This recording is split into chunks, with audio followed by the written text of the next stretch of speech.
আল্লাহ যে বান্দা জুমার দিনে সূরা কাহফ তিলাওয়াত করবে, আল্লাহ রাব্বুল আলামিন এক জুমা থেকে আরো জুমা পর্যন্ত ওই সময়টুকু তার জন্য নূর দ্বারা আলোকিত করে দিবেন। বলি সুবহানাল্লাহ। আর আরেকটা বৈশিষ্ট্য হলো কোরআনকে হিফজ করার কথা আল্লাহ সুবহানাহু ওয়া তাআলা এখানে বলেছেন যে সূরা কাহফের 10 আয়াত হিফজ করার কথা। যে ব্যক্তি সূরা কাহফের প্রথম 10 আয়াত, অন্য রিওয়ায়াতে শেষ 10 আয়াত মুখস্থ করবে, মান হাফিজা 10 আয়াতিন মিন আউয়ালি সূরাতিল কাহফ ওয়া ফি আয়াতিন আখির সূরাতিল কাহফ, যে ব্যক্তি সূরা কাহফের প্রথম 10 আয়াত মুখস্থ করে নিবে, মুখস্থ করে তেলাওয়াত করবে, প্র্যাকটিস করবে, অনুশীলন করবে, আবৃত্তি করবে, তেলাওয়াত করবে, উসিমা মিনাদ দাজ্জাল আও উসিমা মিন ফিতনাতিদ দাজ্জাল, তাকে দাজ্জালের ফিতনা থেকে তাকে রক্ষা করা হবে। দাজ্জাল শুধু প্রধান দাজ্জাল ছাড়াও অনেক দাজ্জালুনা কাজ্জাবুনা আখির জামানায় আসবে, সকল জামানায় আসবে। হাদিসে আসছে ইয়াকুনু ফি আখিরিজ জামান দাজ্জালুনা কাজ্জাবুন, অনেক দাজ্জাল মিথ্যাবাদী আসবে। ইয়াতুনাকুম মিনাল আহাদিসি বিমা লাম তাসমাউ আনতুম ওয়ালা আবাউকুম, এমন উদ্ভট কথাবার্তা বলবে, এমন উদ্ভট ঘটনা বলবে, উদ্ভট হাদিস বলবে যেগুলো তোমরা কোনোদিন শোনো নাই, তোমাদের পিতামাতাও শুনে নাই। তোমরা এদের থেকে বিরত থাকবে, এদেরকে পরিহার করবে, তাহলেই তোমরা ফিতনা থেকে বাঁচতে পারবে, তোমরা গুমরাহি থেকে বাঁচতে পারবে। সম্মানিত হাজিরিন, আল্লাহ সুবহানাহু ওয়া তাআলা এই সূরা ফাতহের এখানে বলেছেন ইন্নাহুম ফিতয়াতুন আমানু বিরাব্বিহিম, ইন্নাহুম ফিতয়াতুন আমানু বিরাব্বিহিম ওয়া জিদনাহুম হুদা, নিশ্চয়ই তারা ছিল কয়েকজন যুবক। ঘটনা হচ্ছে ঈসা আলাইহিস সালামের জন্মের 250 বছর পরে, 250 খ্রিস্টাব্দে আনুমানিক, রোমান সাম্রাজ্যের একটি অংশে একজন বাদশা ছিলেন দাকিয়ানুস, যার আমলে প্রচুর মূর্তি পূজা হতো, জুলুম নির্যাতন চলতো, আল্লাহর কি কেরেশমা। ওই দাকিয়ানুস বাদশার সভাসদ থেকে রাষ্ট্রীয় কর্মকর্তার কিছু ছেলে মেয়ে, কিছু যুবক, তারা গোপনে গোপনে ইসলাম গ্রহণ করে ফেললো, তাওহীদে বিশ্বাসী হয়ে গেল, তারা মূর্তি পূজাকে অস্বীকার করলো।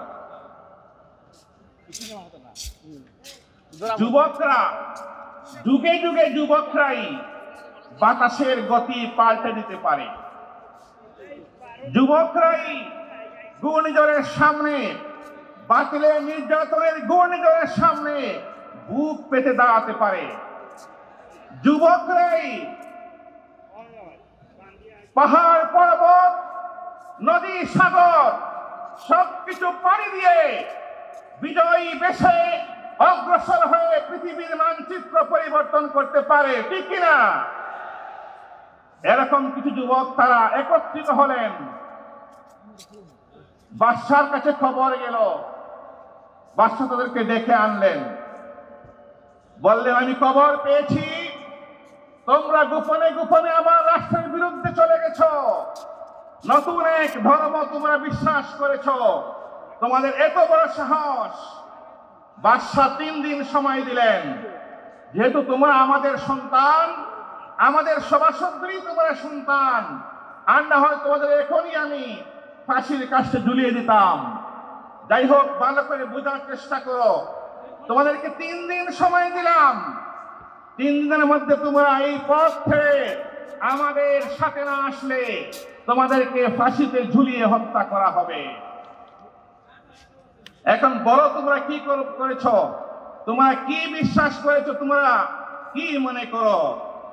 তারা স্পষ্ট বলে দিলেন, কারণ তারা ছিলেন যুবক, তাদের হেদায়েতের পথকে প্রশস্ত করে দিয়েছিলেন তিনি কে?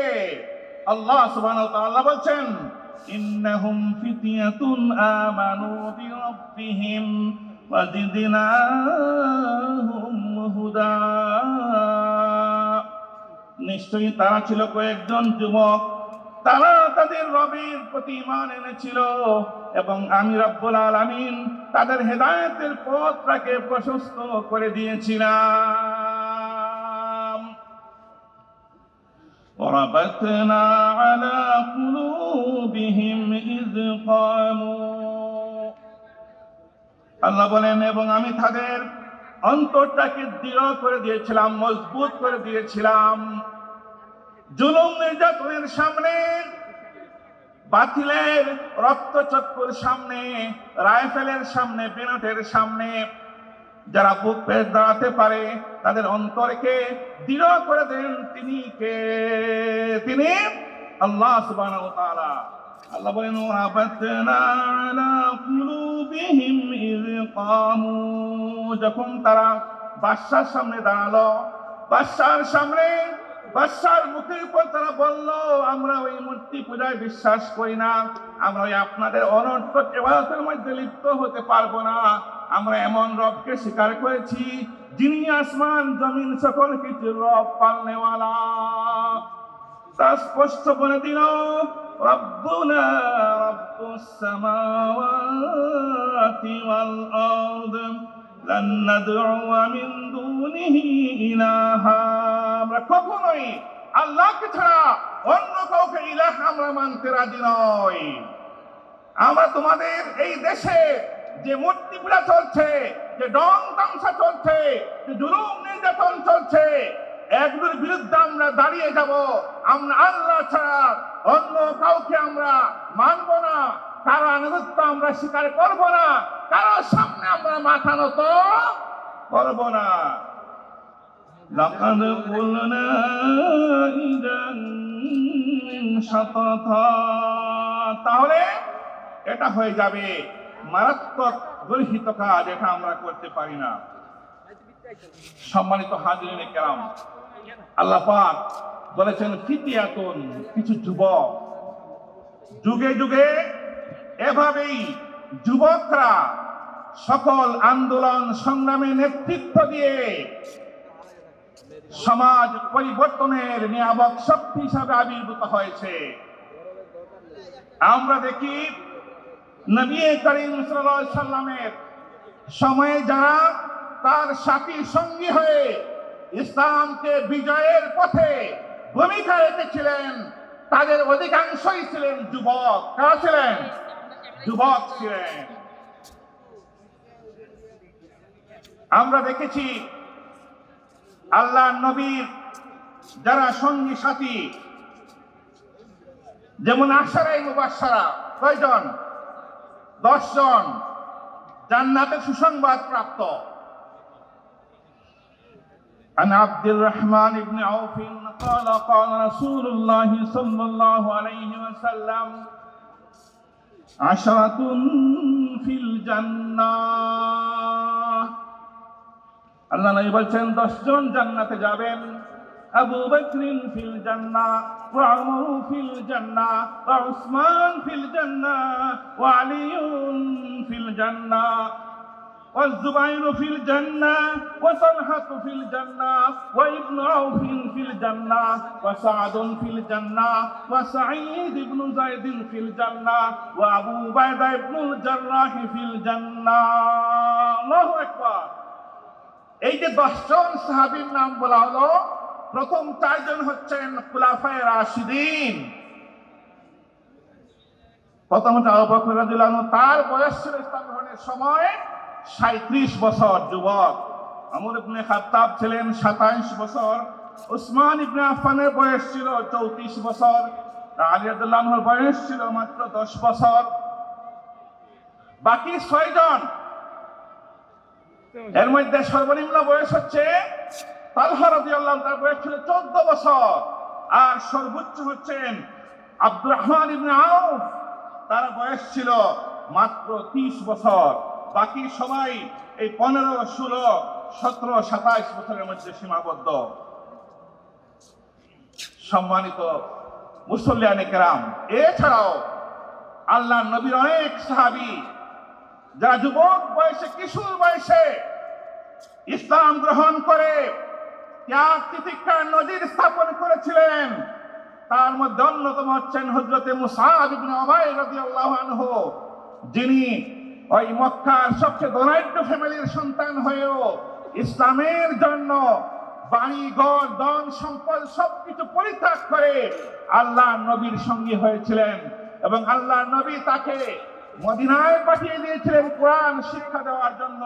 হযরতে বারা ইবনে আযিব বলছেন, أول من قدم علينا من أصحاب رسول الله صلى الله عليه وسلم مصعب بن عمير وابن أم مكتوم رضي الله عنهما فجعلا يقرئان القرآن।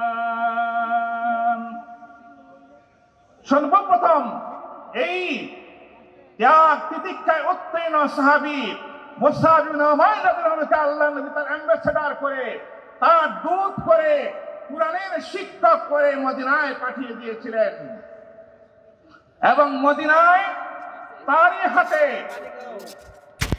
ইসলাম গ্রহণ করেছেন আরেক যুবক, ইসলামের সিংহ শার্দুল হযরতে সাদ ইবনে মুআয আল আওসি আল আশআরি রাদিয়াল্লাহু আনহু, যিনি ইসলাম গ্রহণ করার পরেই ওই দিনই তার গোত্রে গিয়ে বলেছিলেন, তোমরা আমাকে কেমন জানো?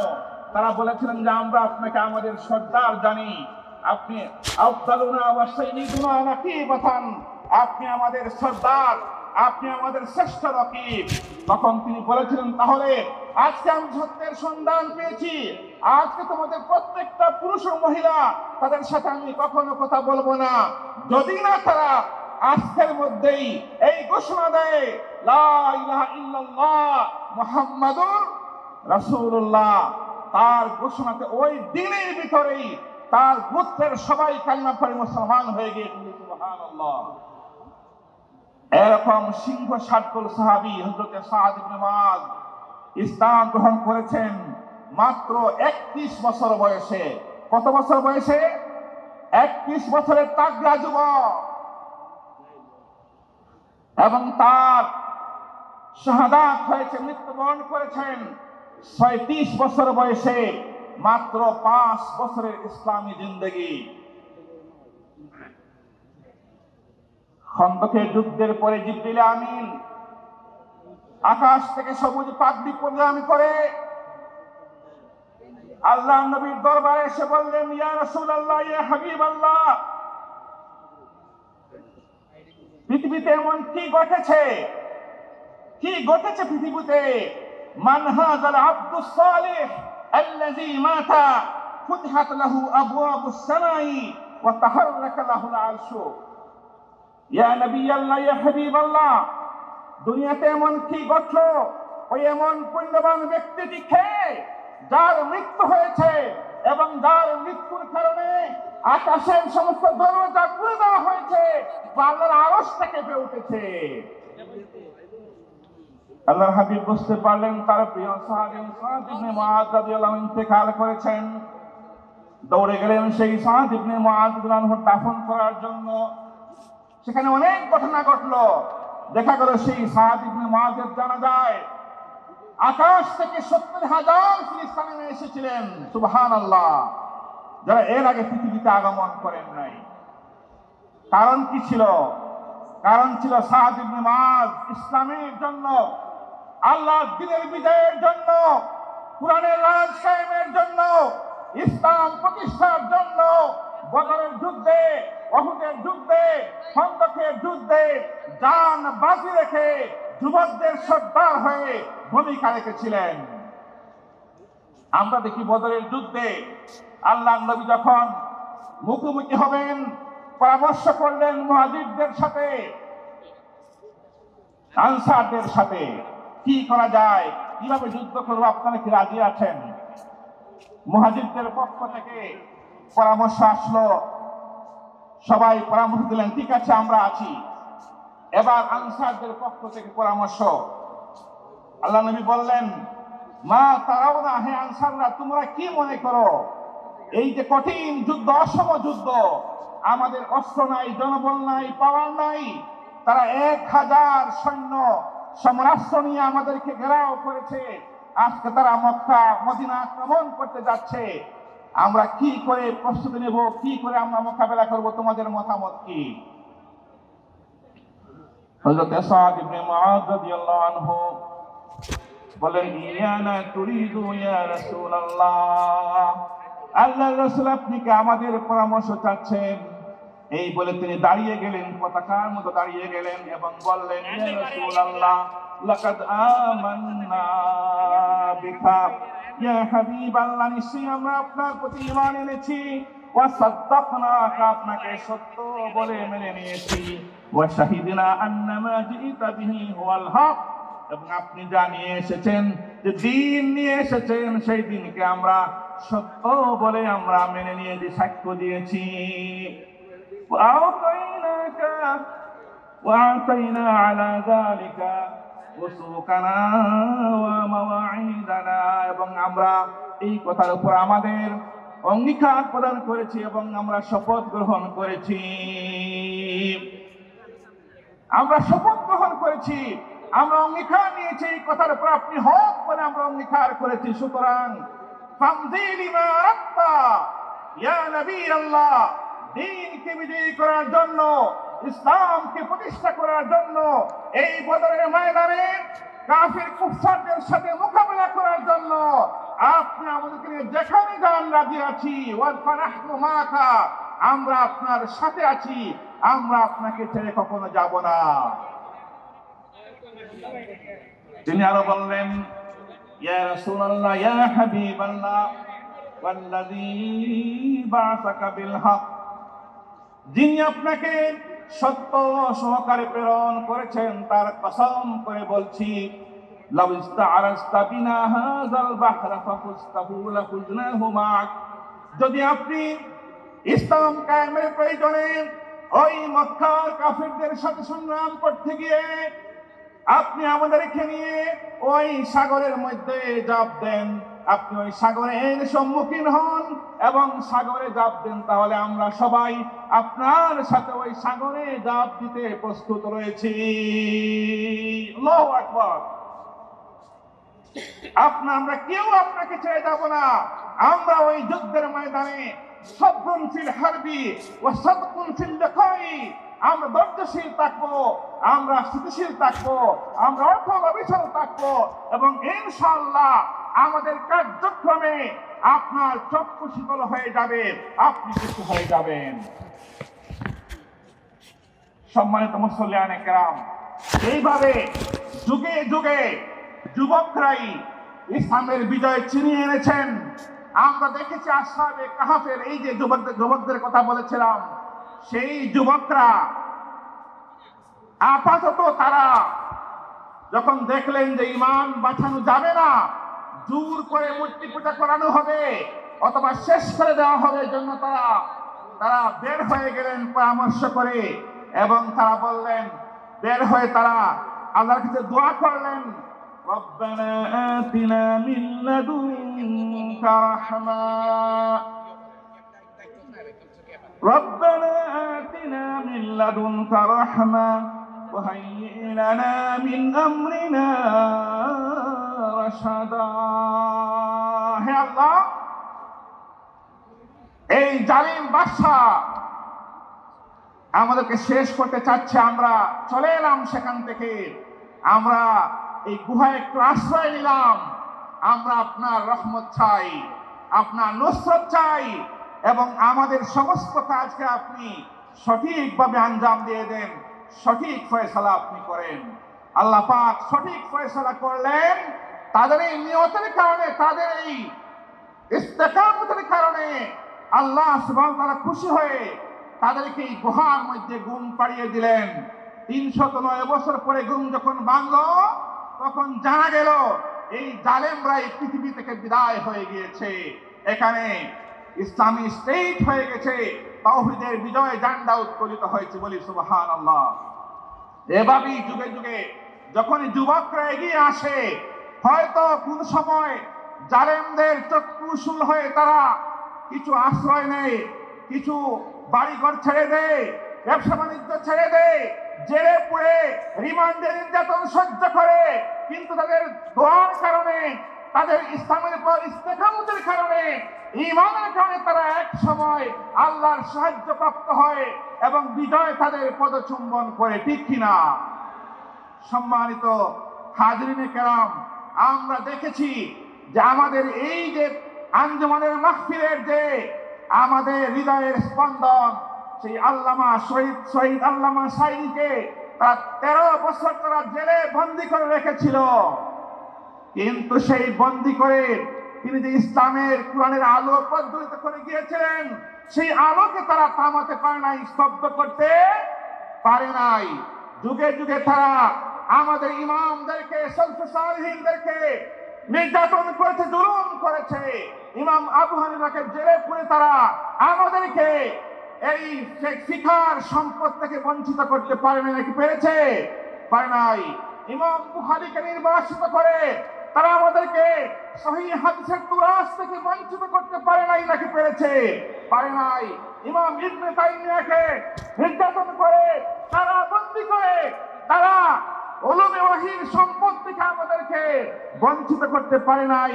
ঠিক এইভাবে আল্লামা সাঈদীকে 13 বছর নির্যাতন করে, জেল দিয়ে জুলুম করে, অবশ্যই ইতিহাসের নিকৃষ্টতম ষড়যন্ত্রের মাধ্যমে তাকে হত্যা করেছে ঠিকই, কিন্তু তিনি যে ইসলামের বাগান সৃষ্টি করে গিয়েছিলেন, তিনি যে কোরআনের আলো প্রজ্বলিত করে গিয়েছিলেন, সেই কোরআনের আলোকে তারা নিভাতে পারে নাই এবং পারবে না ইনশাআল্লাহ।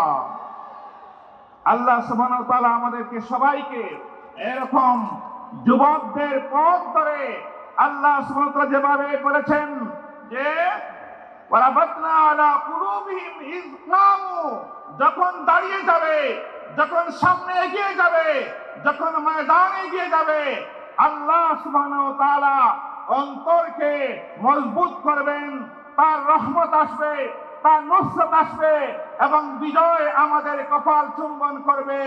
নাসরুম মিনাল্লাহি ওয়া ফাতহুন কারীব ওয়া বাশশিরিল মুমিনিন। ওয়াসসালামু আলাইকুম ওয়া রাহমাতুল্লাহি ওয়া বারাকাতুহু।